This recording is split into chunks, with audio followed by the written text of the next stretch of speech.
Never know how to start. Well, you also, when we end it, it always ends before we're done. Yeah. Yeah, it ends before we're done talking, right? Yeah. So we're in the middle of like, all right, we're going to wrap it up, and then it ends. We need to like freeze and look like idiots for like 30 seconds, just standing there, sitting there, smiling into the camera, and then hit end stream on the software. Okay. Got it all figured out. Yep. Good times. Problem solved. All right, well, we'll hang around like we normally do, just in the brief moments that we start here, maybe a minute, minute and a half, see how people feed in, say hello to everybody, just let you know. We do this once a month for the general audience. Normally, this is a once a week thing for Patreon, for our Patreon supporters. So if you would like to get in on this, help support the show, help move the conversation forward like we do every episode. This is episode 419. Hashtag third episode. We would love to have you in the Patreon family. Go to dollemore.com/Patreon or patreon.com/I doubt it with Dollemore. And sign up. It's like an ongoing Kickstarter. You can give $1 or $2 or $10 or more, whatever you like. Any amount. It's a good time. So there are rewards. We send stickers. We do this, obviously. There's a once a month like Google Hangout that we do with a bunch of people. That's always a great time. We sit around and bullshit, have a few drinks. It's good. We also have a giveaway going on right now where if you become a Patreon supporter anytime this month before July 1st, you'll be entered to win a magnificent book about Donald Trump. About the election of Donald Trump. Yeah. And we discovered it at Politicon when we were at Politicon, and it's a giant, hefty book that's good for keeping on a coffee table. Yeah, that's exactly what it is. Like a good conversation starter. So we're giving away two of those books. Yeah. So if you become a Patreon supporter before July 1st, we'll even slap a sticker in there and sign our stupid names on a book we had nothing to do with writing. Or, a message, like a thanks, blah, blah, blah. Yeah. Because, our signatures are worth nothing. Yeah. Yes. That made me a little uncomfortable. It's the thought that counts, everybody. Yeah, I guess so. And then also, don't forget to follow us on Twitter. Yeah, that's right. It's right here. At Dollemore, at Brittany E. Page. And at I Doubt It Podcast. That is it. So today, let me briefly, very quickly go through the topics that we will be discussing today. We've got a couple voicemails. One a little bit more serious, talking about Trump and immigration. The first is talking about, we'll just get there. It's about germophobia. Anyway, we're going to get into a little bit about this Sarah Huckabee thing with the tweet and getting kicked out of the restaurant. Tom Arnold and that wacky-ass interview he did with Poppy Harlow on CNN. About Michael Cohen. New polling about what Americans think about Trump's impeachment and Robert Mueller. The 1-year anniversary of Charlottesville is coming up, and those assholes are planning an anniversary rally. An anniversary rally this time approved in Washington, D.C. Yeah. The same guy, Jason Kessler, I think his name is. Unite the Right. Unite the Right. They're calling it a white civil rights rally. Ugh. Goddamn. Anyway, so that's happening. We're going to talk about that. And then a little bit more about the immigration insanity, the human rights abuses that are taking place, and Donald Trump's now trying to posture immigrants again as rapists and murderers and criminals. And we are going to talk about that. So there will probably not be any Space Force. The Space Force. Space Force talk today. The Space Force. But I do reserve the right to discuss it because it's just so goddamn funny. Do you want to confirm that everyone can hear the sound drops? Is everyone able to hear the sound drops? Is that the proper term? Sound drops? I don't know. Just the drops. Should I? Why don't you turn your speakers on and I will? Okay. Well, it's a delay, so I've already asked the question. They can tell us. Brian, hello and happy late birthday to Brittany. Thank you, sir. I appreciate that very much. How dare you, sir? Okay, you want me to turn it on I then? don't know. I don't care. Okay, well, It's working. I can tell. If someone tells us it's working before we hear it, then that'll be good.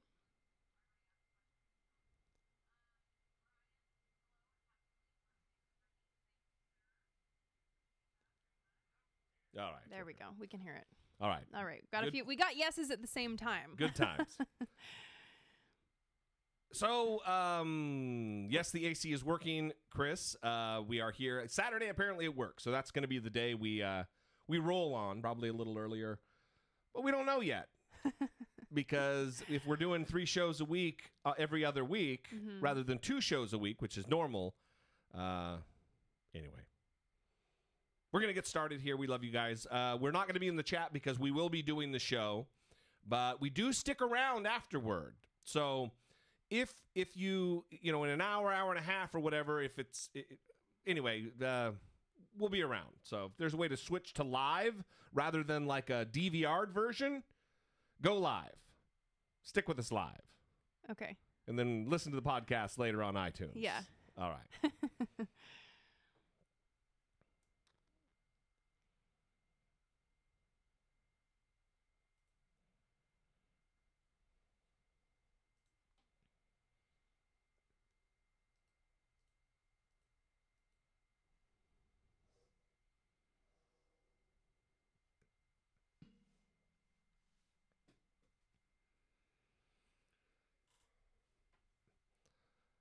All right, everybody. Welcome to this live YouTube version.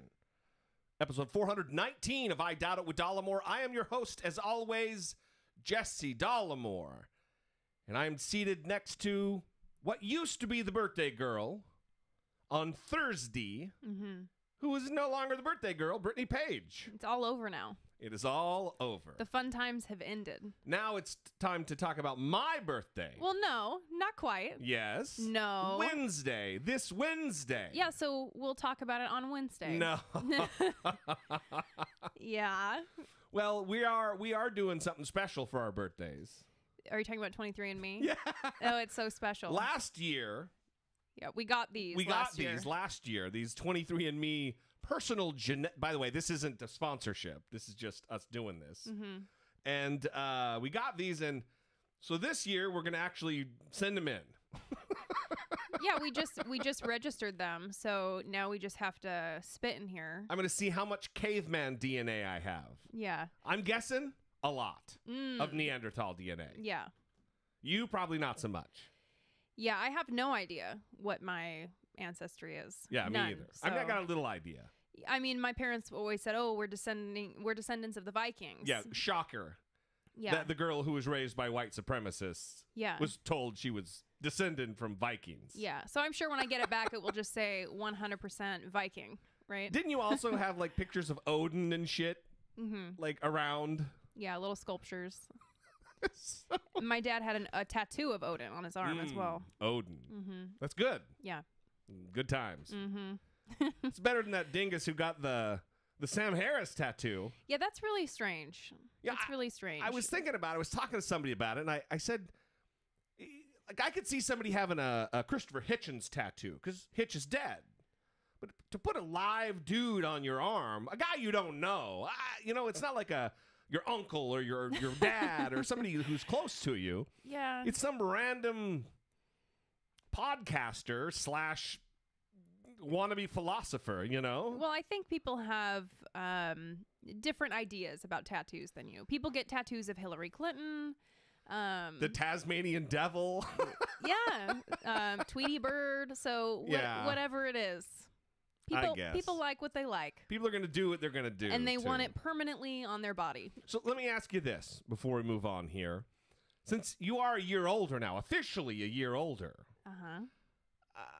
Any lessons you took away from last year? Any marketed growth that happened? Any takeaways? How about that? Any takeaways?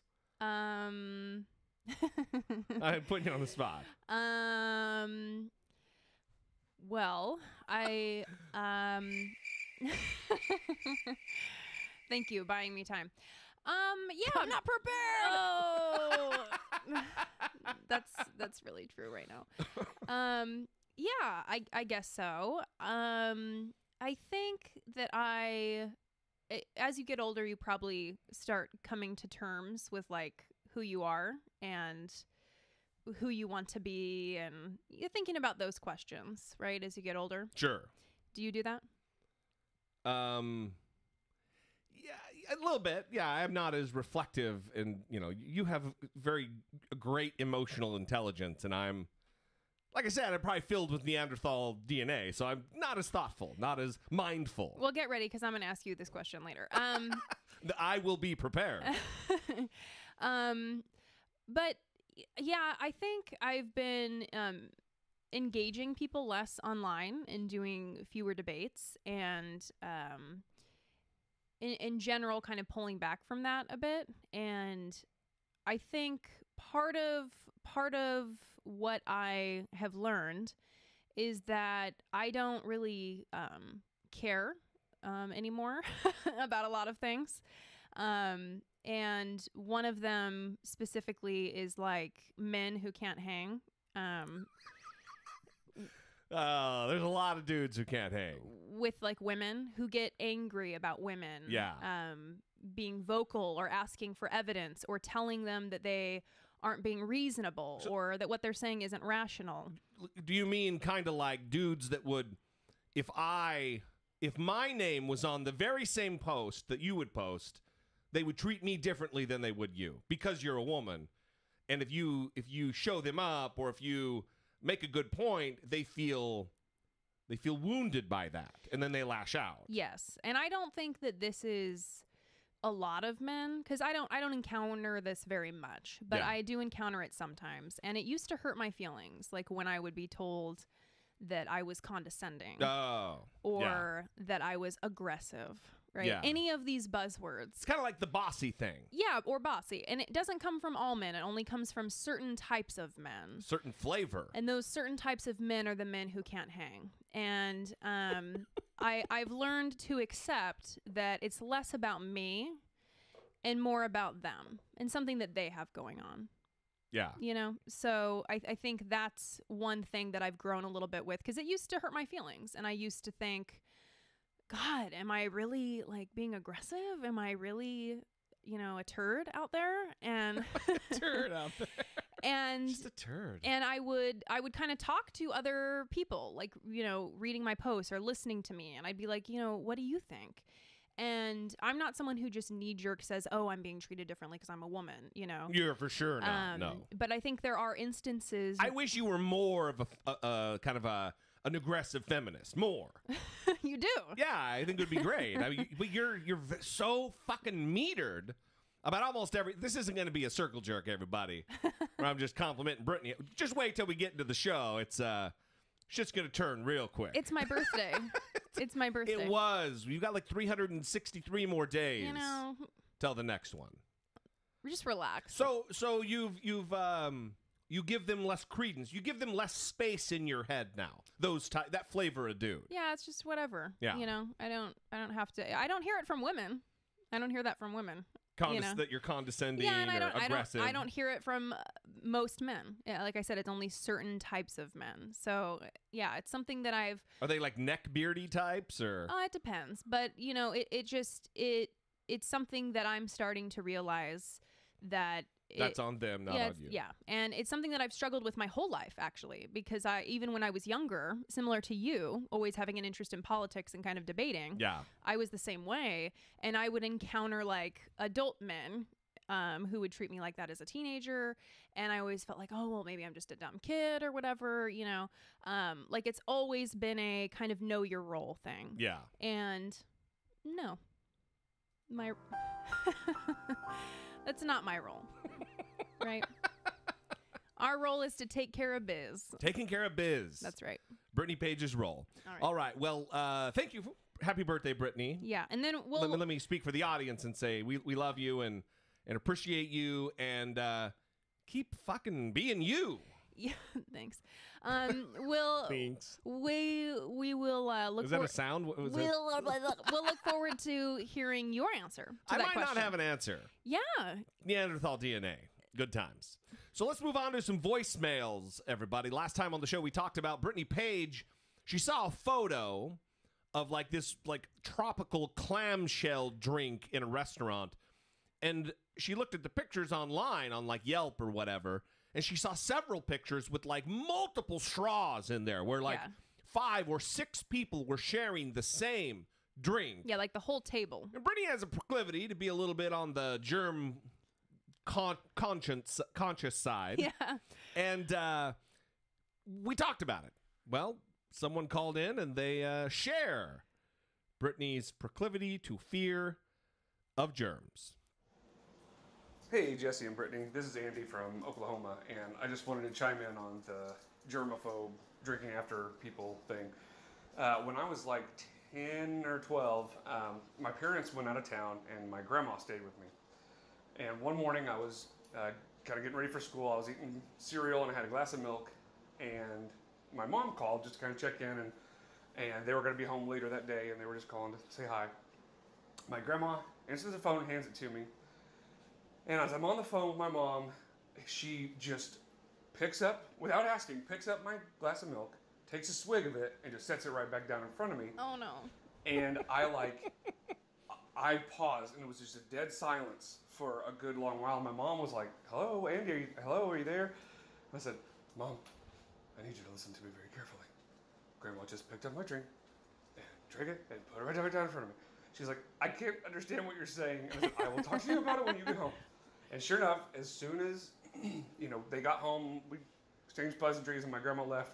Like, as the door shut behind my grandma, I said, Mom, you're not going to believe what happened. It was horrible. And it was like traumatizing. And so anyway, and even today, my wife thinks it's so funny because, we do stuff. And she will, if I get a drink, I always put 2 straws in it if we're going to share it. Come on, share man. a straw with her. If she hands me a drink or something, I'll take her straw out and take a sip of it. And usually I don't even share a drink at all. Usually I'll just get another drink for her. But anyway, so yeah, pretty gross. But anyway, just thought I'd share just to let you know you're not alone.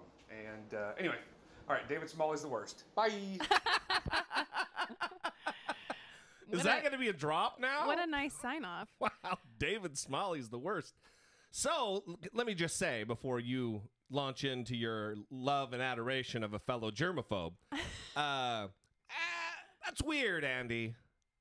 If you do stuff, quote unquote, with your wife, we're assuming you do stuff. You're already exchanging fluids in the most intimate way you can. Correct. What in the hell do you got a problem with drinking after her? Mm-hmm. I think even Andy would admit that is irrationally irrational, extra irrational. I don't know that he would admit that. Maybe he would, because I think I can identify parts of my neurosis that are irrational, but that doesn't mean I can. Like when people wear shoes in the house, you don't call them shoes, you call them bathroom shoes.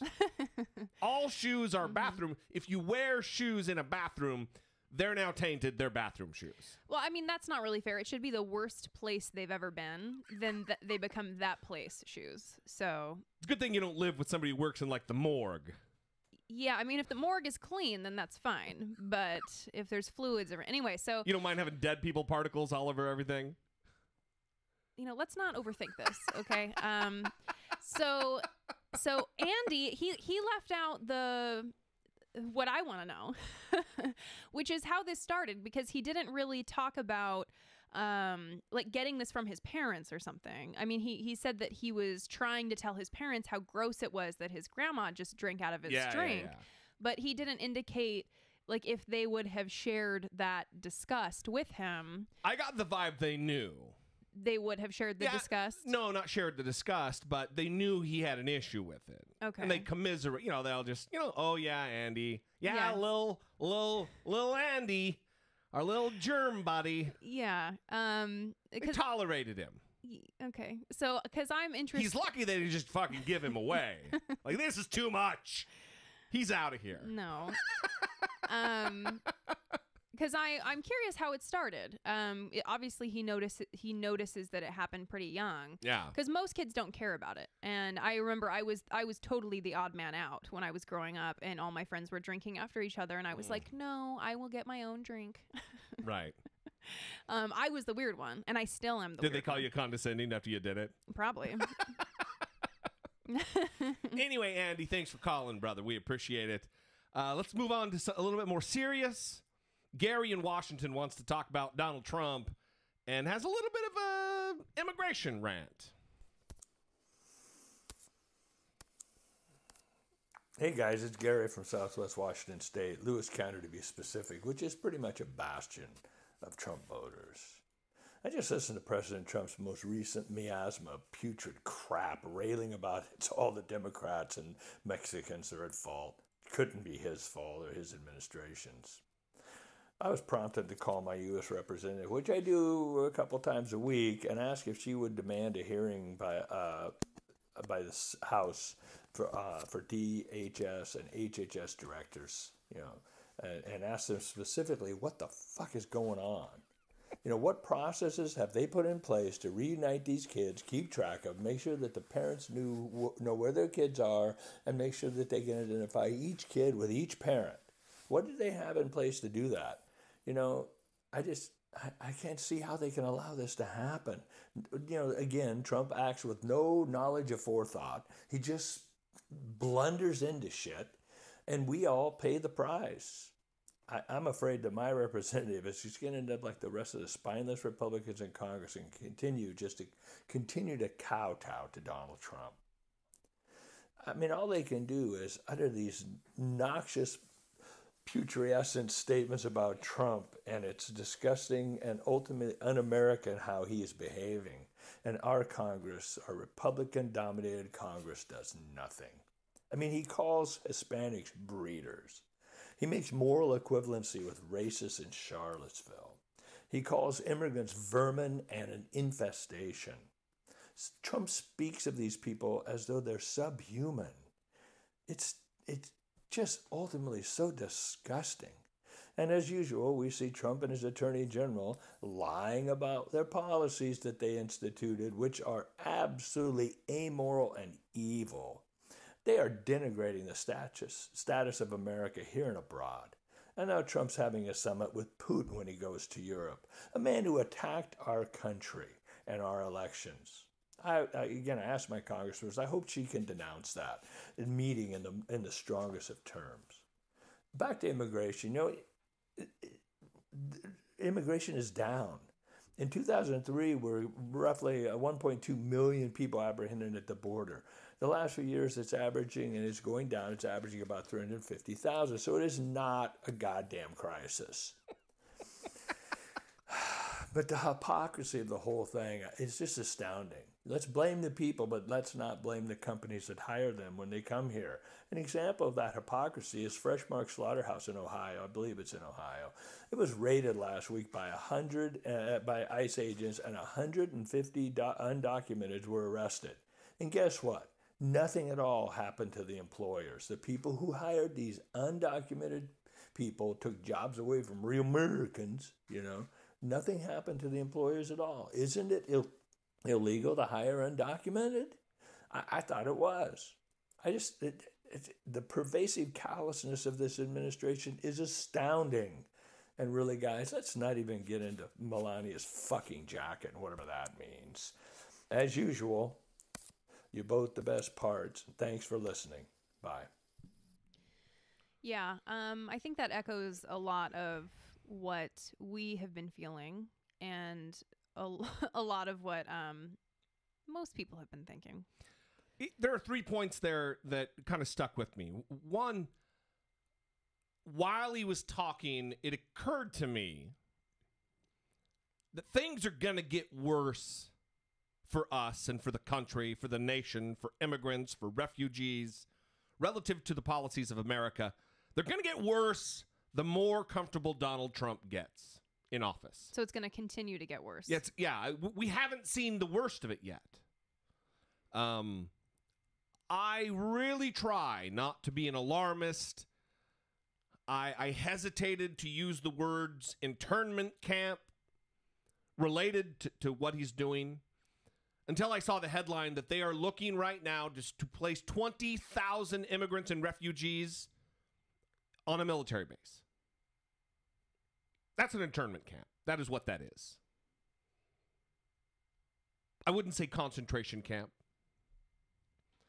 But I think Donald Trump, the more comfortable he gets in office, once he gets his sea legs, if you will, about him, and he starts understanding the presence and the power that he has in that office, shit's going to get worse. I don't think it's just as he gets comfortable, though. I think it's as he realizes that the more he can get away with without Republicans saying anything or trying to get him under control, like the more he can get away with without facing consequences, it will continue to get worse. He's basically continuing to push it to the limit. Right. Like, here we go. Yeah, I'm going to say this. I agree with that. I think that ultimately that feeds into his level of comfortability.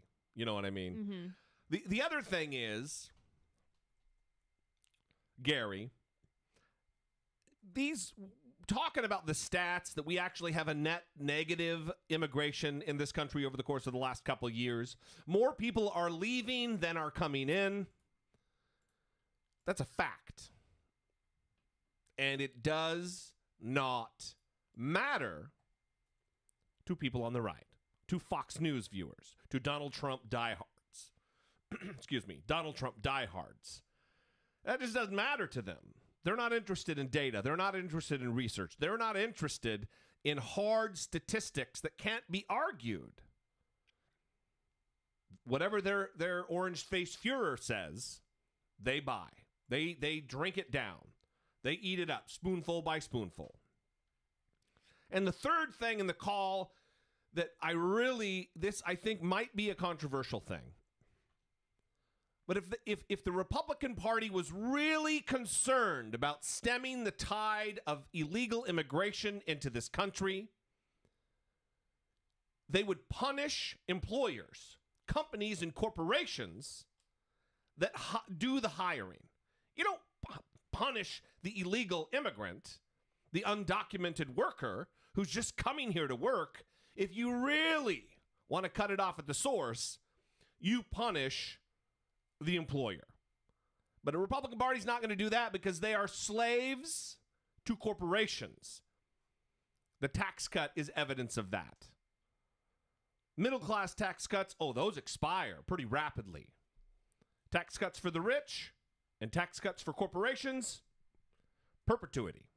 So when we were talking about that, the stats on the immigration population falling, we were talking about this a couple days ago. It's from Pew Research Center. Yeah. And nonpartisan. Yeah, we were saying that this is partly attributed. Actually, we were saying it was completely attributed, I think, to more Mexican immigrants leaving the U.S. than coming in. Yeah. But actually, it's also fallen because of a decrease in the number of immigrants just coming at all. So it isn't just because immigrants are also leaving the country. It's both of those things. So fewer people are coming. And more people are leaving. And more people are also just leaving. So when they try to use these scare tactics and say that we're going to be overrun. Yeah. And it's going to be an infestation. Right. That's not what the stats. Right. The data doesn't back that up. Yeah. So it is interesting that some people want to try to use statistics when it favors their perspective, but then when it doesn't, they don't want to talk about it. Yeah. They just want to use buzzwords that terrify people and appeal to their racist tendencies. That stoking fear in the populace, which, listen, a president should be an honorable individual. They shouldn't seek to hit those triggers in us that are natural to fear the unknown. Right.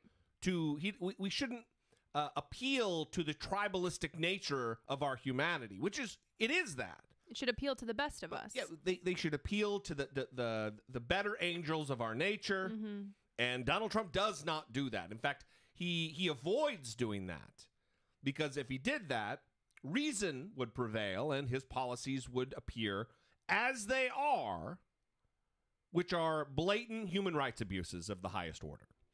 So thank you guys for the calls. We appreciate it very much. We're going to move on.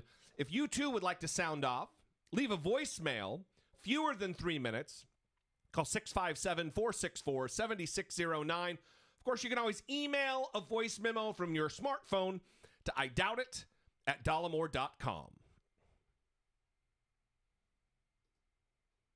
Support for I Doubt It with Dollemore comes from generous, engaged, intelligent, and good-looking listeners like you by way of Patreon.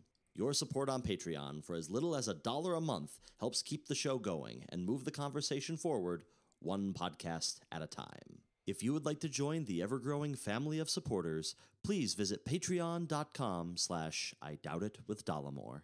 Sheila, our latest Patreon supporter. That is fantastic. Thank you so much, Sheila. We really appreciate it. If you would like to join Sheila, join the Patreon family, you can go to dollemore.com/Patreon, like the drop just said. But there are other ways to support the show that aren't as active as that. If you are a shopper on Amazon, we would love for you to go to dollemore.com/Amazon. That doesn't even take you anywhere. It redirects you to Amazon. And all you do is just shop like you were going to normally shop. Yep. And we get a little something. yeah, we get a little like a commission. You don't pay any more. And if you're going to spend your money there anyway, why not help your favorite show, your favorite twice weekly, sometimes 3 times weekly show filled with news and ridiculous comment.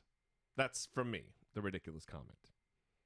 Well, we also don't just do news. We do other things as well. Yeah, society and culture. Mm-hmm. Brittany's hilarious, making all the jokes. Wow. You want a different co-host? Of course I don't want a different co-host. You want to start auditioning people? Is that what you want? It's almost my birthday. I expect you to be nice. For your birthday, I'll get you a new co-host. Wow. This is no good. That's prick shit, bruh.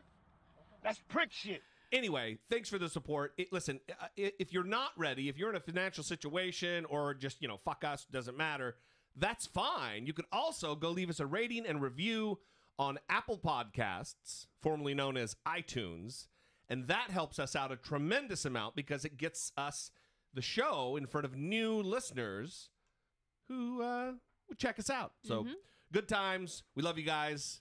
Thank you very much.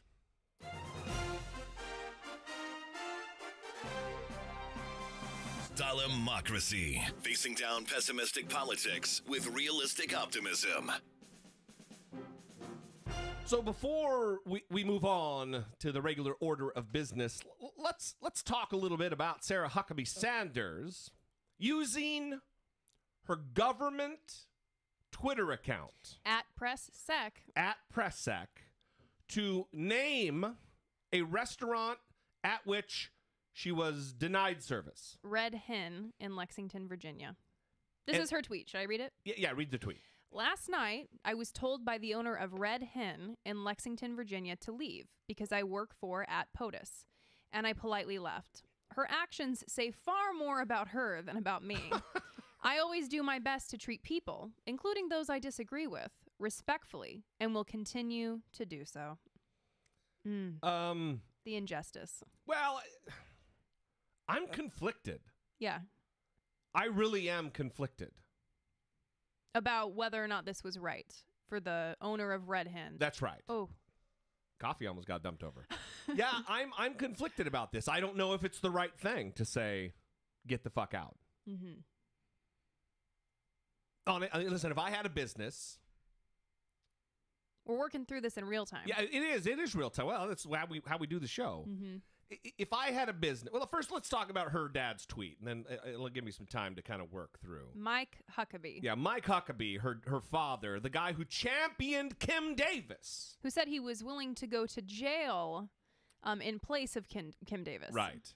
Kim Davis, the county clerk in Kentucky, who wouldn't issue a marriage license to a couple. The elected official. Right. Who didn't want to issue a marriage license to 2 men who wanted to get married. She refused to issue marriage licenses to LGBT community members in her county at all. Just refused. She ended up going to jail very briefly for it. Just a bit. But that's the ultimate in and that's kind of the rub here too, is that is a county government official refusing to do her job, refusing the county services. This was after marriage for the LGBTQ community was legal, made legal, declared legal by the Supreme Court. So there is kind of a discrepancy. But anyway, he retweeted her tweet and said, "Bigotry on the menu at Red Hen Restaurant in Lexington, Virginia. Or you can ask for the quote-unquote hate plate.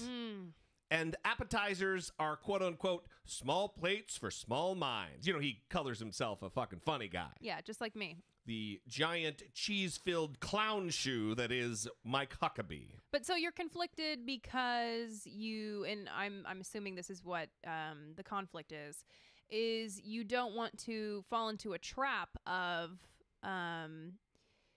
basically what would come down to a debate about who can be refused service. Yeah.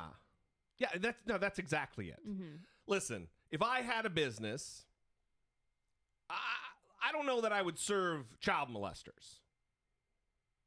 But I think that could rationally be worked through, that they're a danger to the rest of your customers. Potentially. You don't serve people who have passed bad checks and, you might not get paid. I could see that. I think the audience knows I have disdain, contempt for Sarah Huckabee Sanders. A deep, abiding distaste. If I was a hate guy, I would hate her. There's only a few hateable people. Right. She's maybe one of them.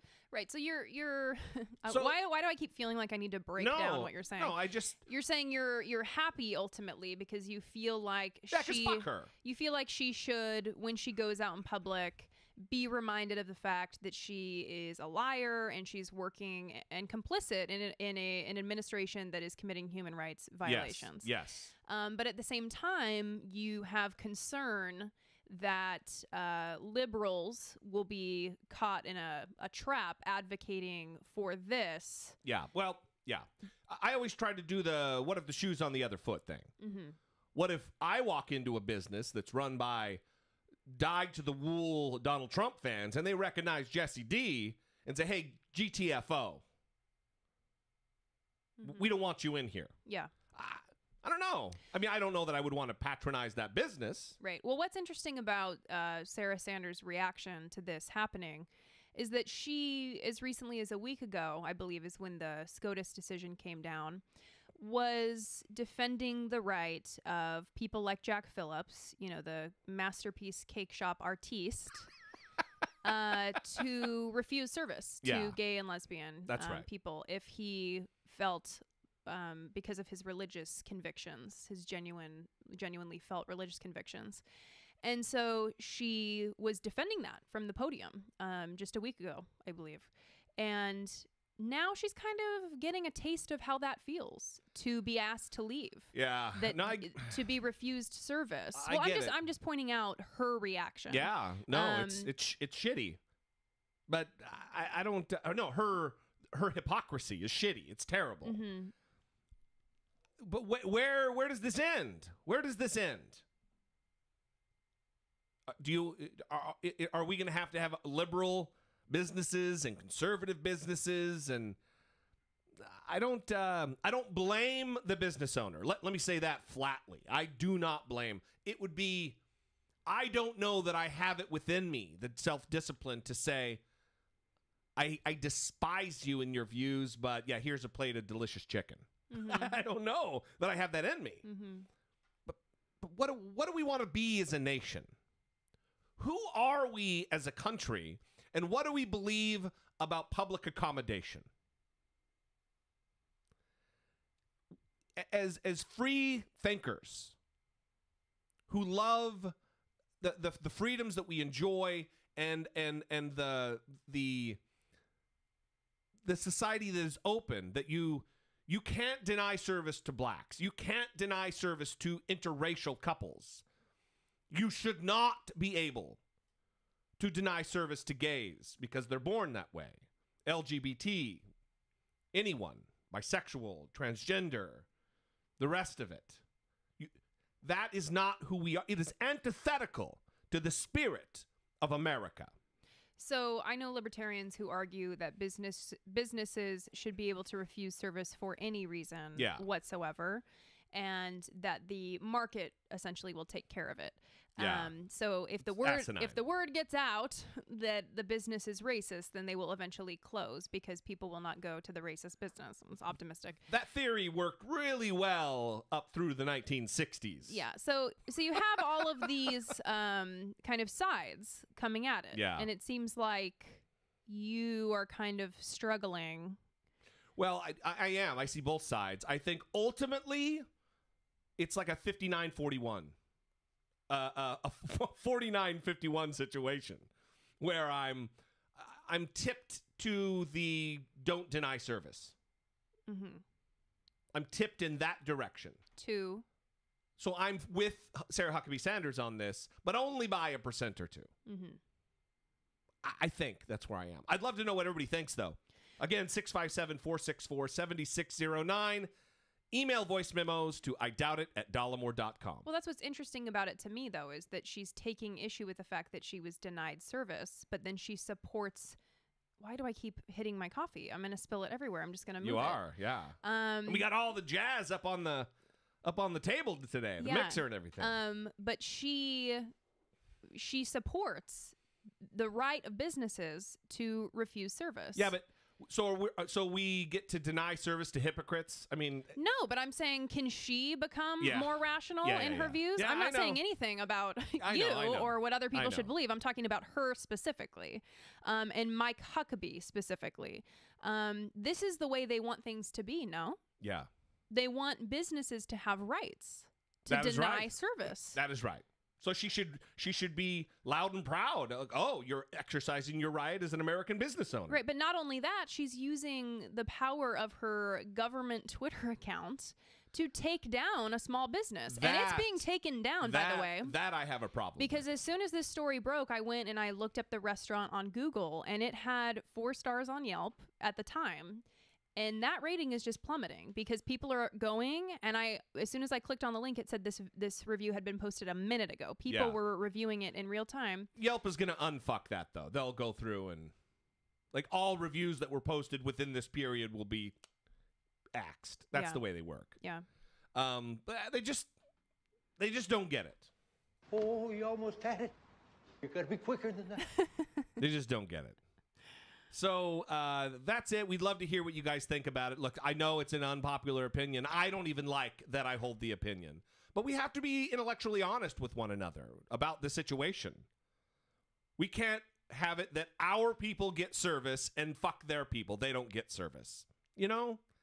She's not a criminal. She's a liar. She's a terrible person. And if we're going to be denying service to terrible people who aren't criminals, then we're shrinking our customer base, Brittany. Mm-hmm. That's what we're doing. Mm-hmm. So let's move on to the more planned topics. Did you see last night the Tom Arnold, Poppy Harlow interview? I did not, but I heard about it.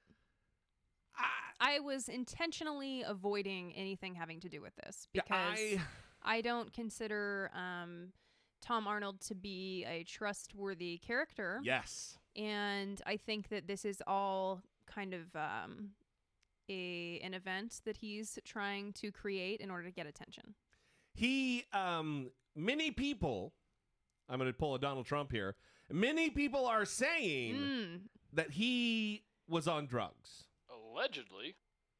He appeared erratic. Allegedly? Okay. I didn't watch it, so I don't. Of sorts. Allegedly. Okay. And I let's let the audience decide. This is the last couple minutes of the interview, during which he refuses to answer several questions and lets periods of silence go like 17 seconds. 23 seconds. He's really comfortable with silence. I think that the president is watching this interview, and he knows that Michael Cohen and I, when I leave here, I'm going to go back to the Regency with Michael Cohen. I want you to listen for a second. Consider this. And I'm going to spend the weekend with Michael Cohen. And the president, Donald Trump, Ivanka Trump, I'm spending the weekend hanging out with Michael Cohen. And there's a lot going on. You've disrespected him and his family, and there's a lot going on. So Tom, he gets to sleep. That's good enough for me. So, Tom, you are going to spend the weekend with Michael Cohen, the president's former attorney. Yes. So one person at a time. Felix Sater, all these people that were friends of him, and I've got one person at a time. Okay. So people from Trump's world. Did Michael Cohen tell you specifically that he is working with the authorities, that he has agreed to cooperate with the authorities in their investigation?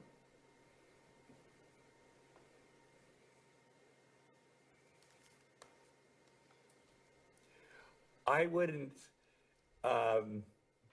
This is too important to me to F around, and you know the word I'm talking about. And I have a 5-year-old son and a 2-year-old daughter, and that's really why I'm doing the show. And we're having fun with these Trump tapes. But this is serious to me, Poppy, and I'm not effing around. I'm asking you. No, I'm not saying you think I am. Did Michael Cohen tell you specifically, really just yes or no, that he is cooperating with the authorities should charges be brought?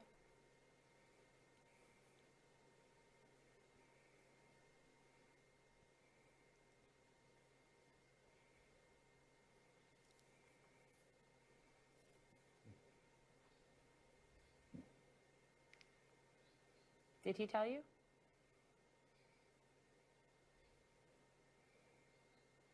Do you not want to answer the question? No.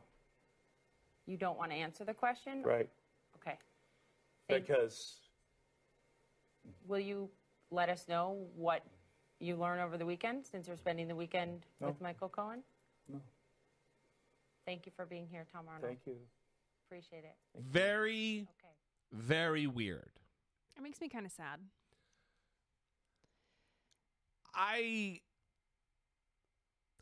Here's another situation where I hate being placed in a position to think that Michael Cohen, the fucking liar. I know. The disgusting, threat-leveling turd. Yeah. That he's the one who's telling the truth here. What's happening? Well, Michael Cohen tweeted after this and said, "Appreciate at Tom Arnold." I'm assuming his kind words. It's not properly written, Michael Cohen. But you're under a lot of stress. I'll forgive you. Right. And it's a tweet. Kind words about me as a great father, husband, and friend. This was a chance public encounter in a hotel lobby where he asked for a selfie. Not spending the weekend together, did not discuss being on his show, nor did we discuss at POTUS. #done, #ridiculous. Yeah, this was a very strange thing. You know, Tom Arnold has been claiming for a long time that he has tapes. He has tapes of Donald Trump saying things that if they were to be exposed, everyone would finally see how terrible Donald Trump is. And like the N-word, like heinous racist things. Yeah, my question is, what are we waiting for? Right. What are you waiting for? Where are the tapes? If you have them, if they're so important, if they're going to make such a difference, it seems like they would be out by now.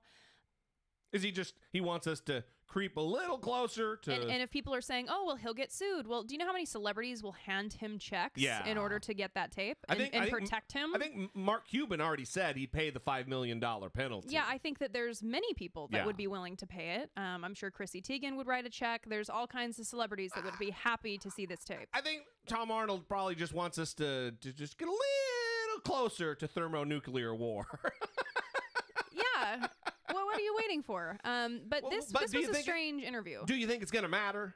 Do you think it's going to matter that his Donald Trump's MAGA Americans, you think they're going to give a shit if he drops the N-bomb on some tape? No, I think it would make a certain segment very happy, in fact. Or do you think maybe it might push these ridiculous, soulless Republicans in Congress to maybe do the right thing?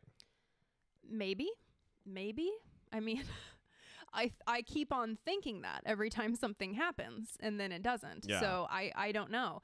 The only time a Republican pushes back is when they're no longer needing votes, when they're That's right. no longer running for re-election. That's right. When they are like 75 years old and a figure in the Republican Party, and life is ending, and so they have nothing to lose anymore, and they can finally write an op-ed in the Washington Post against Donald Trump. Or 83 in the case of John McCain. Yeah, so bizarre. Again, we'd love to know what you guys think about it. Other bit of news before we move on is the fact that the polling, there's new polling numbers out about how many Americans or what percentage of Americans believe that Donald Trump should be impeached. I believe everybody viewing this, or the vast majority, are among this percentage. But also, it's a strange number of people who support and don't support Robert Mueller himself. A new CNN poll shows that a majority of Americans believe that Russia's efforts to influence the 2016 presidential election is a big deal and should be investigated. But President Trump's attacks on special counsel Robert Mueller appear to be taking a toll. CNN's senior political analyst Mark Preston is here with us with the new numbers. Mark, tell us what you found. Well, Allison, you're absolutely right. We do have these new numbers out. And look at these numbers right here. There's a 20-point differential right now. 55% of Americans believe that this investigation is a serious matter. But that's where the train goes a little bit off the rails, and let's explain why.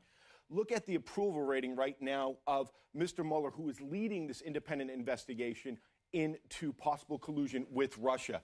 If you go back to March, his approval rating was at 48%. Now it has dropped 7 points. The question is, why is that? Well, a couple of reasons. One is you have this constant berating and attacking by President Trump directly on Robert Mueller and his team, as well as his allies are doing the same thing. So where are the folks who agree with this investigation? Let's take a look at the issue of impeachment. More than 4 in 10 Americans right now believe that President Trump should be impeached based upon the information that we know at this point. 51% say no. So what is driving that number? Well, it really does come down to party. Look at this. Less than 10% of Republicans believe that Donald Trump should be impeached. Look at the Democratic number. That's nearly 8 in 10 Democrats believe that Donald Trump should be kicked out of office.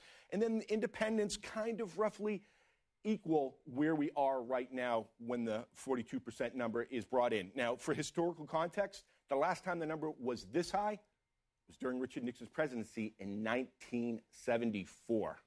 So, 42% of Americans overall, 80% of Democrats believe that Donald Trump should be impeached. And the number for Robert Mueller is somewhere around 41% approval rating, which used to be 48%. So his popularity or public sentiment is cooling on Robert Mueller. And I believe that very likely could be that he's running this investigation as he should be. No leaks, and he's not seeking the limelight. So we don't see Robert Mueller's face. We don't hear Robert Mueller's voice. And all people hear is Donald Trump being a jackass, calling it a witch hunt over and over, and maligning both the investigation and then having his lieutenants and the morons over at Fox News, having them do his dirty work to directly impugn the character of Robert Mueller. Yeah, well, I encountered a situation where these stats were like thrown in my face because a conversation came up, a political conversation. What? That's shocking. About how Donald Trump is likely going to be facing very serious consequences for his behavior in the future. And the people that I was talking to are Donald Trump supporters, Republicans, and they said, for what? Why would he be removed from office? Why would he be impeached? For what? For what? What did he do? On? Wait, what? Did he do something? Did he do something wrong? And so this is really the concern, is that that's where that divide is coming from, in the information that they're receiving and the information that they have access to. Because Fox News certainly isn't, breaking news when Paul Manafort is going to jail or when he's being indicted. If they do, it's on Shepard Smith's time. and no one wants to watch Shepard Smith. They want him to be fired. So those very important points in the Mueller investigation that would remind them, oh, something's happening here. Yeah. They don't watch that. It is important, I believe, to draw the distinctions and look at history and the timeline and the amount of damage or work that was done relative to Watergate. Which was a 4-year investigation before many of the indictments came out. That's right. And we're only 1 year in. 1 year in. To the Mueller investigation, and there's been 23 indictments, including the former campaign manager and then a former foreign policy advisor. Yeah. So Paul Manafort, the campaign manager, has been indicted. The former National Security Advisor of the United States of America, former General Michael Flynn, not only indicted, pled guilty as a result of the investigation that has a very narrow scope. Robert Mueller's investigation. So narrow, in fact, that when he had all this information about Michael Cohen, he said, well, this doesn't fit within the purview of my investigation, and since I'm running a tight ship here, I'm going to forward this information on to the Southern District of New York, where they took the investigation over. Because he's an honorable war hero Marine. But also, in addition to that investigation stuff, several of Donald Trump's associates have admitted to communicating with Russians, meeting with Russians, accepting offers for Russian meetings. Even new information we're learning. Right. Of them suddenly remembering that, oh, I did meet with a Russian. Yeah, with Roger Stone and Michael Caputo. Yeah. So, but these points are not being covered by certain news organizations. Certain ones? And so you have two groups of people that are very divided in their views on impeachment because they are not fully informed. Yes. That's it. And then you have a conversation about his impeachment and they say, for what? Yeah. What's going on? It is. What did he do? Patently ridiculous. It is unbelievable that one, Fox News is abdicating their duty of being an honest, earnest, we report, you decide, fair and balanced. Fuck straight off, Fox News. Fair and balanced, my dick. You're not fair anything. You're not balanced anything. You are state propaganda. I don't have the tape. I wouldn't play it anyway because it's a bunch of Korean. But The Daily Show, go look at The Daily Show's recent videos. It's like 6 videos back on YouTube. And they do a video in the immediate return of Donald Trump and Kim Jong-un from the summit, what the coverage was like. It's a from great Fox video. News juxtaposed against North Korean, and they put subtitles. And it is... It's amazing. Goddamn. It is chilling how they are just really just S and the D of Donald Trump in the same exact disgusting fashion that they did for Kim Jong-un in North Korea. Yeah, these people should be embarrassed. And Lou Dobbs. Lou Dobbs, yeah. And I don't think that Steve Doocy was in that video, but Steve Doocy, this guy. Yeah. I don't know if people saw this, but there was actually footage of Donald Trump taking questions from the press, and you can see Steve Doocy in the background taking a picture of Donald Trump answering questions from the press. He's squinting because the sun is in his eyes, trying to get his perfect picture. Dude, you just interviewed him. You interview the president. That's your job.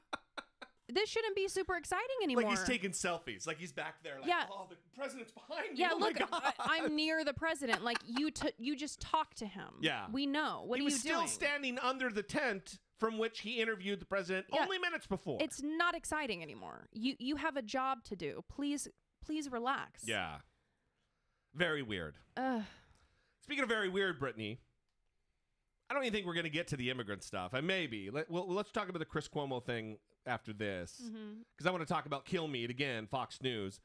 But the 1-year anniversary of the Charlottesville, the death of Heather Heyer, the white supremacist march. Remember, very fine people on both sides, according to Donald Trump. I believe it was called the Unite the Right rally. Unite the Right. And that's so I right. think that's what it's going to be called again because it's the anniversary of the rally. Well, they're deeming it a white civil rights rally, and it's going to be taking place. Maybe it looks like they're getting the permits because they filed a federal lawsuit in Washington D.C. I think they just got approved. This news package is from the local WUSA in Washington D.C.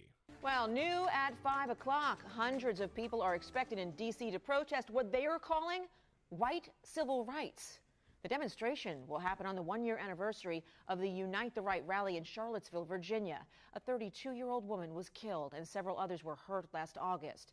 The National Park Service has approved an application for the rally, but WUSA 9's Michael Quander explains that the event likely won't happen without some pushback. A violent and deadly protest in Charlottesville, Virginia made national headlines when white nationalists and counter-protesters clashed. Jason Kessler organized the Unite the Right rally last year to protest cities taking down Confederate statues. He's now planning another rally this year right outside the White House at Lafayette Square in D.C. The National Park Service signed off on the application.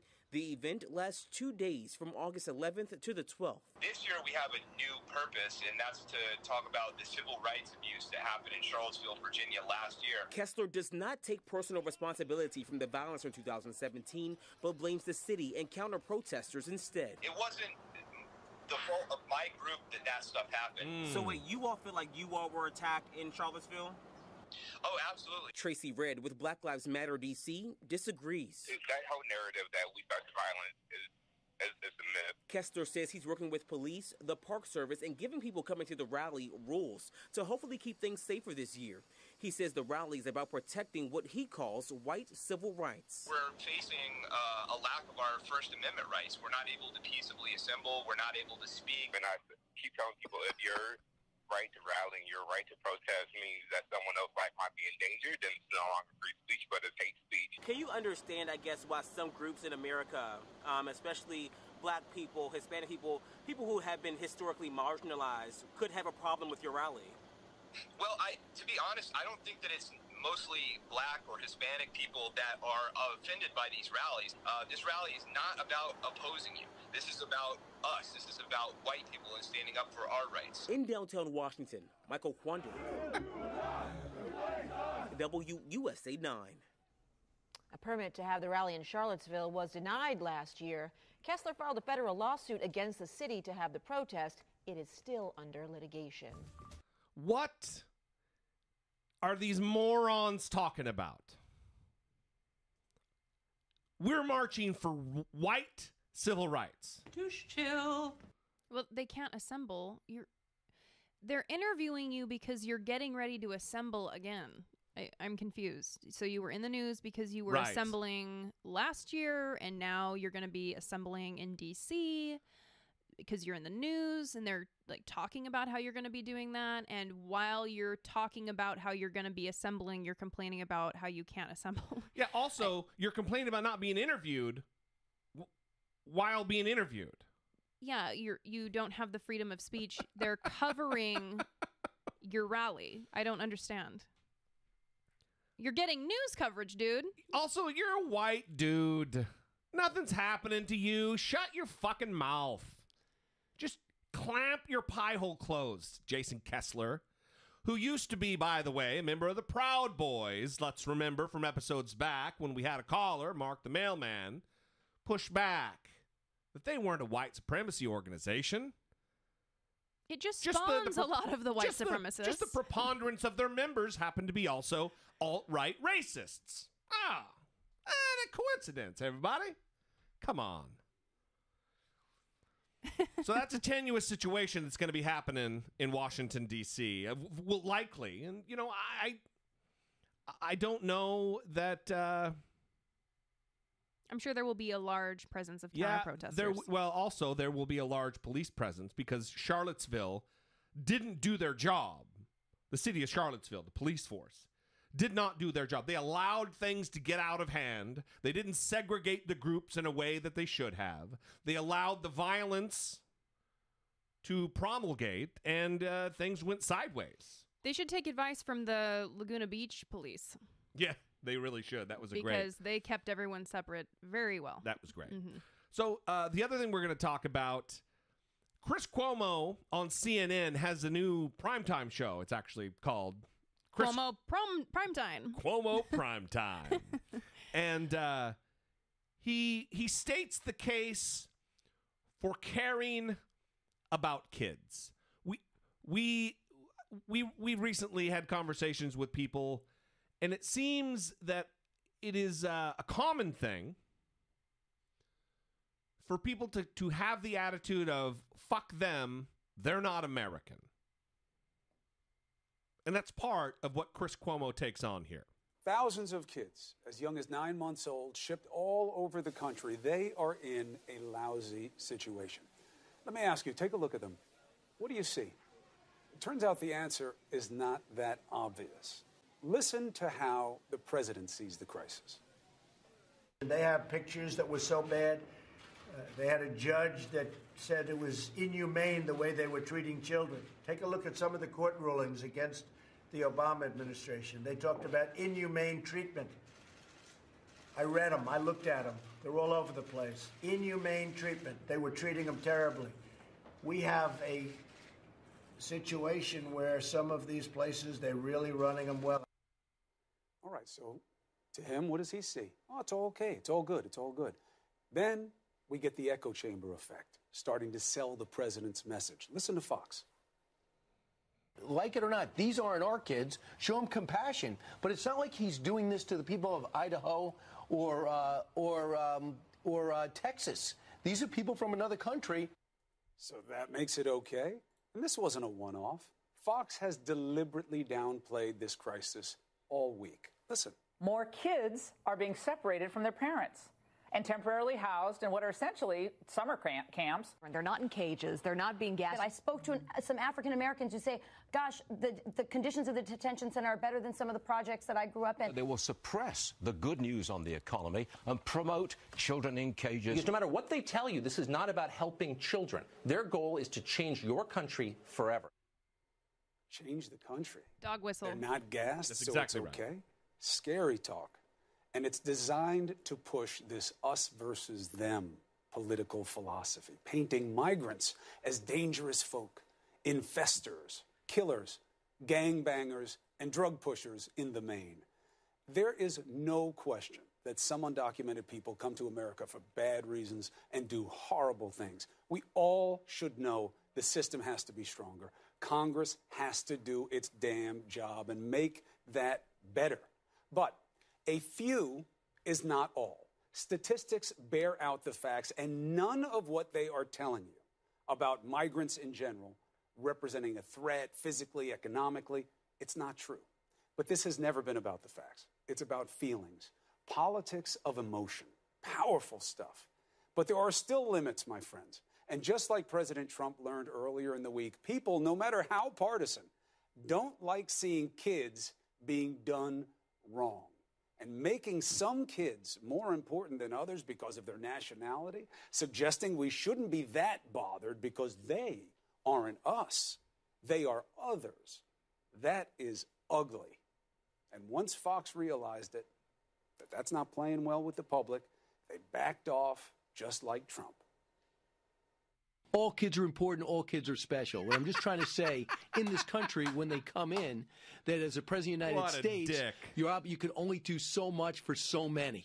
The truth of that is, you're right. You only can do so much to separate, to put them in bad conditions, to not let them be reunified, and then the law will step in and catch you. But that's not what he meant. That's not what anybody on Fox was trying to tell you. But here's the good news. I think we're better than this. Because I think when most of you see these kids, your mind goes to your own babies, just like mine does. I see someone's little boy and girl. I see the center of someone's world. I see common traits that trigger common concerns. My three, my Bella, Mario, Cha-Cha, and some detained mother's 3 kids. I look at them and I see similar ages, a similar bond with one another. I don't know what I would do if I were in that mother's situation. And even if you don't have kids, you remember being one, right? Imagine how you would feel living this nightmare of being locked away from the only normal you know. Right there, you know all you need to know about what is right and wrong in this situation. Wow. Well, bravo, Chris Cuomo. Mm-hmm. That encapsulates what every clear-thinking, empathy-possessing American should think about this. Mm-hmm. Well, all I can think about when I hear this argument of, well, they're not Americans, well, they don't live here, all I can think about is the word luck. And we've talked about this word on the show, and we've talked about my biggest pet peeves in political discourse are people using the phrase pick yourself up by the bootstraps. Yeah. And people failing to recognize the role that luck has played in their life. And the people who are making this argument, well, they're not Americans. They're failing to recognize the role that luck has played in making them an American. They were born here. Genetic lottery is all that is. You were born here. Yeah. Nothing about your work, your hard work, your determination, nothing about you made that happen. Yeah. Brian Kilmeade. Okay? So when people are making this argument, I just think there needs to be... They're not our kids. Yeah, it's like, well, you won the lottery and you were born here. And what? Other people who weren't lucky and who were born into terrible poverty and who were trying to escape terrible situations. Violence. Murderous violence. You want to step on their neck and you don't care about their situation because they weren't lucky enough to be born where you were? What really sticks with me is the fact that these are all self-professed Christians. Suffer the little children to come unto me. I mean, if there was any group that Jesus talked about, children, the oppressed, refugees, and these evangelicals, these loudmouth Christians who can't get a breath in without reminding you about Jesus and their faith. They turn their back on the philosophies of Jesus Christ. They turn their back on the hungry. They turn their back on the sick. They turn their back on refugees. They turn their back on children. There's a scripture in the Bible that talks about... Here we go. If the only time I believe that Jesus advocated for the death penalty, he said it is better for a millstone to be hung around someone's neck and have them tossed to the bottom of the sea than it is to lead a child astray. A millstone is a giant circle, like a giant wheel made of stone that you can sharpen tools. It's a spinning thing. It's a giant, heavy fucking thing. Jesse D. taking us to church. It is better to be drowned at the bottom of the sea than to lead his child astray. Brian Kilmeade, you fucking dickface. Shut your mouth, you hypocritical Christians. Every single one of you, you've traded your credibility. You do not have it anymore if you advocated for caging children, especially refugees, especially just undocumented. These aren't criminals. If you don't advocate for ripping apart families when someone gets arrested for driving without a driver's license, then shut your mouth, you filthy hypocrites. Well, and it's not just separating the families. There was a Washington Post article written, and a federal judge was in shock during this case. Yeah. And he said, if you go to jail, you get a receipt when they take your wallet so that they can give you your items back. There's no paperwork here. How are you going to place these families back together? That's right. There's no paperwork. They just separate them. The kid goes one way, the parents go another. There's no... Listen, when you go to an IKEA and you drop your kid off at the little play place underneath, they put a wristband on the parent, they put a wristband on the kid so they match. So you can get the right kid when you leave. The United States government under Donald Trump isn't smart enough to even fucking do that. IKEA is more competent Yes. than the Donald Trump administration. Leave it to the Swedes. Well, so This is abhorrent. Yes. This is immoral. Yes. These are human rights abuses. And so people are also saying, well, they know that this is going to happen. So they're choosing to come here and have their kids taken from them. And of course he signed the thing and whatever. Okay. But people that are making that argument are again failing to take into consideration the situations from which these people are coming. Yes. And we're the ones who are saying, listen, we know that you're trying to escape this horrible trauma, like the case we talked about on the last episode from the episode of The Daily with the woman who a man paid a dowry to her family and she was married off to him. She gets there and she's essentially a slave, including a sex slave. She needs to have sex with him whenever he wants. She doesn't, so he abuses her, ends up stabbing her twice. Yeah. She goes to the police. They say, well, you need to obey your husband. He paid your family. You need to obey him. So people who are coming from situations like that. That's right. We're telling them, okay, choose that trauma or this trauma. Which one do you want? The other thing we're doing is we're talking it up. It's an enticing thing. Idiots like Brian Kilmeade, Donald Trump constantly. The United States is the greatest country in the world. Look at the lights. Look at it's so wonderful, the fanfare. But fuck you if you want to come here. You're a disgusting vermin. You're a subhuman. I'm going to categorize you like I do insects if you try to come here to this thing that I can't shut my mouth about being the greatest country the earth has ever known. It's just disgusting. And so going back to luck, I think that it's important for these people to understand a lot about their own lives has been out of their control. Yeah. And it's just the circumstances that they were born into. And more so than even us. A lot of things that happen in everybody's lives are out of your control. Yes. Donald Trump's situation was... Including the bad things, by the way. It was given to him. Mm-hmm. A lot of bad stuff, too. But it's even worse in a country like that because you don't have social, economic mobility. There isn't anything there. Right. There aren't the tools to even luck into a good situation because it's all abject poverty and misery. Right. And so people like Brian Kilmeade, people like Ainsley Earhart. Yeah. Ainsley Earhart, everybody. What about the majority? Okay, I'm so tired of protecting the minority. The role of luck makes you more humble because you have to make room for that. You can't be walking around, I did all this myself, look at me, started from the bottom, now I'm at the top.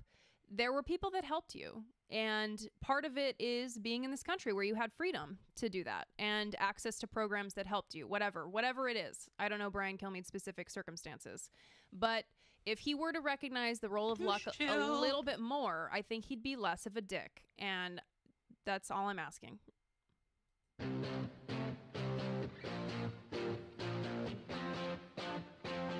Taking care of biz.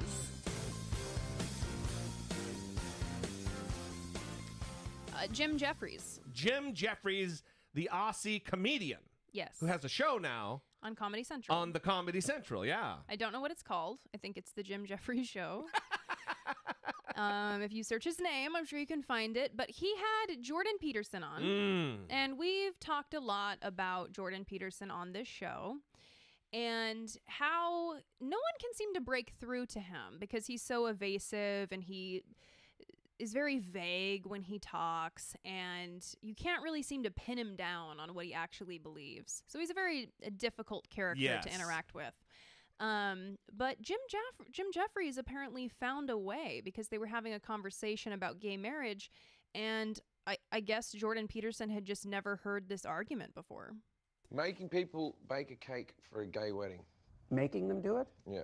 I don't think that's a very good idea. But here's the argument. So should they be able to deny making a cake for a black couple if they don't like black people? Allowed to? Probably. That doesn't mean it's right. Okay, so then we had the civil rights movement where they said black people, you had to serve them in your restaurants and stuff like that. And it did work and it did make our society better. But would you argue that that still wasn't right? No, that was right. Why is that different to now if you didn't want to make a cake for black people? Maybe it's not.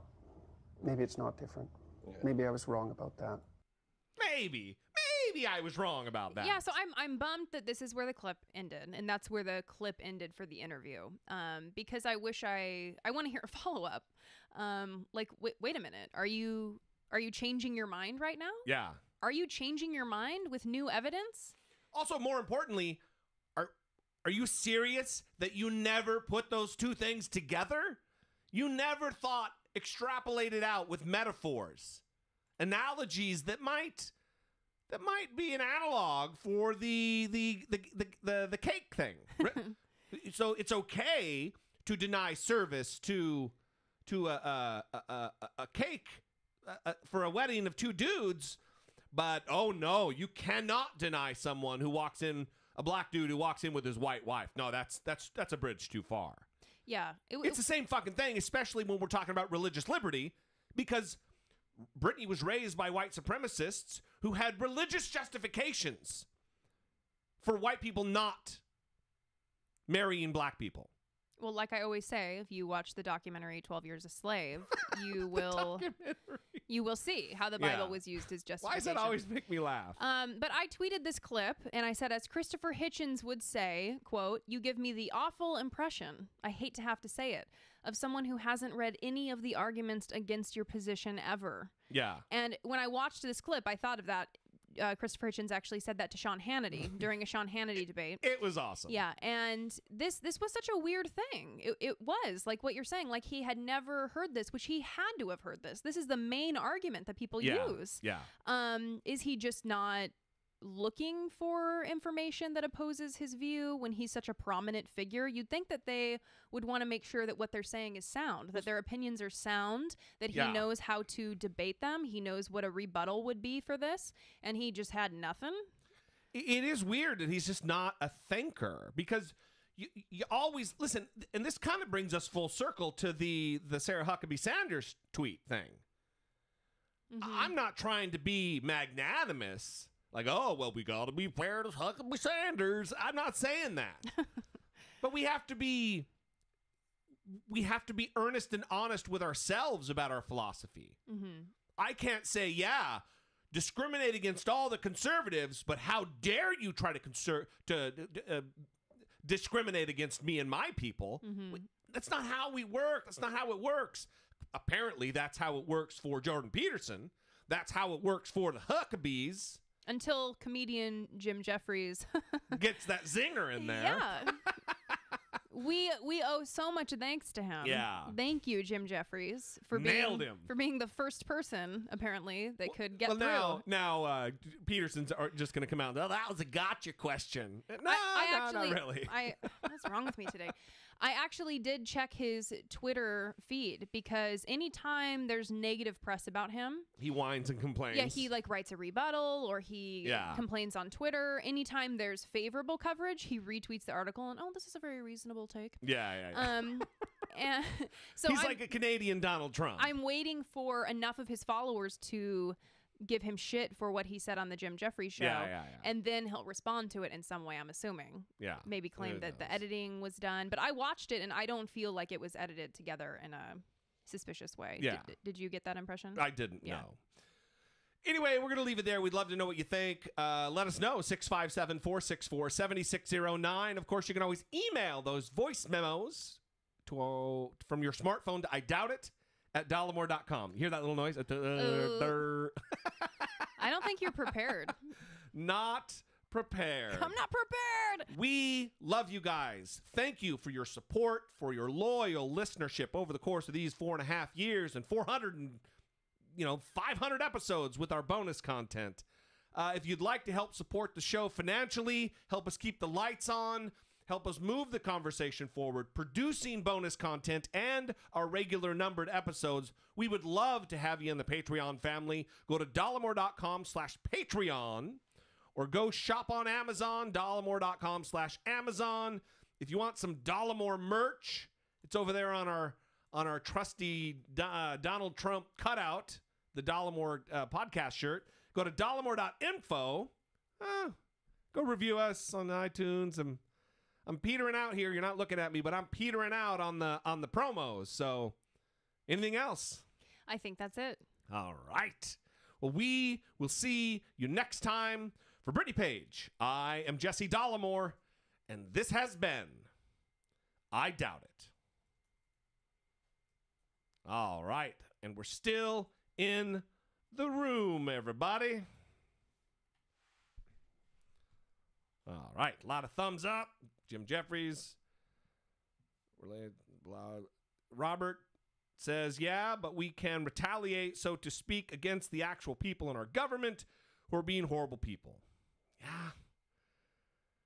There's good arguments on both sides of this. That's the problem. It's not an easy thing. That's why I said we are, well, this isn't on the show, by the way. This is just for the YouTube, for the video. It is like that, Robert, that it's 49-51. Yeah, I hear that argument. That's a good argument. I get you. But, yeah, I don't know. Brittany, so beautiful, Redman says. Oh, thank you. S. Miller, thanks for a great show. Thank you very much. Pranay missed it. Damn. You can. I think it's like a DVR. You can go back, Pranay, and watch the rest of it. But it will also be posted. It'll also be posted after the video processes. I'm going to push publish, and it'll be the replay that you guys can watch at your leisure. Your leisure, Brittany Page. Is that how you say it? No, it's leisure. Okay. I mean, Wayne from the UK would probably say leisure. Don't forget to follow us on Twitter, guys. While you're here, at Dollemore, at Brittany E. Page, right along the bottom here. Yeah, right here. I did this realizing that there's a delay, so I can't see what I'm doing. It's somewhere. So, is there any questions? Does anybody have any questions, any comments, any suggestions, any whatever? Any more compliments for the beautiful Brittany Page? Wayne is judging me for my coffee cup. I'll have you know that Jesse was also being wasteful with his disposable coffee cup.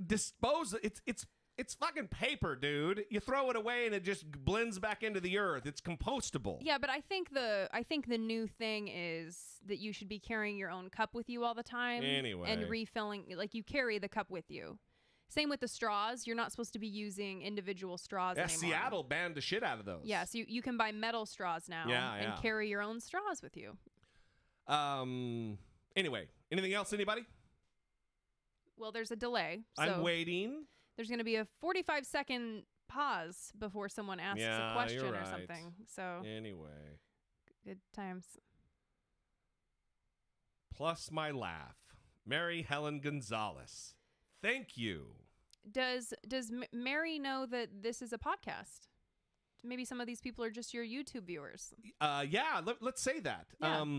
This is not normally how we do this. We only do this once a week with the YouTube, and then we convert the audio and turn it into the podcast. But normally, we do twice a week podcasts. You can find I Doubt It with Dollemore on iTunes, on Google Play Music, on Stitcher, on TuneIn, wherever there's podcasts.